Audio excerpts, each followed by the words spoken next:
Sejarah sebagai ilmu.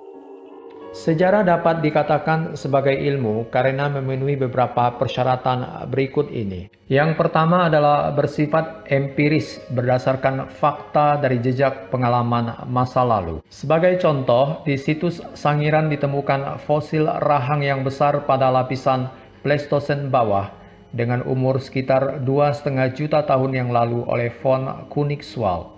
Berdasarkan temuan ini, maka manusia purba ini diberi nama Meganthropus palaeojavanicus.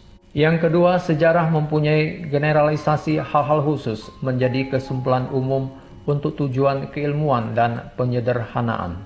Sebagai contoh, generalisasi adalah bangsa Indonesia melawan Belanda di berbagai daerah yang hendak menjajah Indonesia lagi dalam Perang Kemerdekaan. Tetapi kalau kita lihat secara khusus, di Semarang terjadi perang juga dengan tentara Jepang.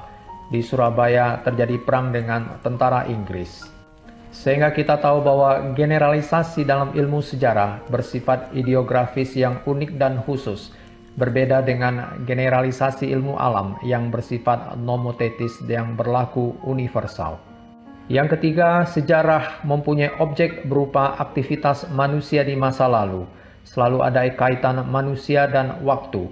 Masa kini dan masa depan mempunyai kaitan erat dengan ilmu sejarah, tapi bukan objek ilmu sejarah. Yang keempat, ilmu mempunyai teori berupa kesimpulan atas hubungan fakta-fakta sejarah. Misalkan teori lahirnya kebudayaan karena jawaban manusia atas tantangan alam dari Arnold Toynbee dapat menjelaskan tentang sejarah manusia dan kebudayaannya.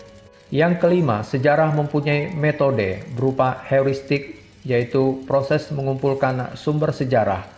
Ada metode verifikasi, proses memeriksa atau mengkritik atas sumber sejarah yang sudah dikumpulkan agar benar-benar sesuai dengan peristiwa aslinya.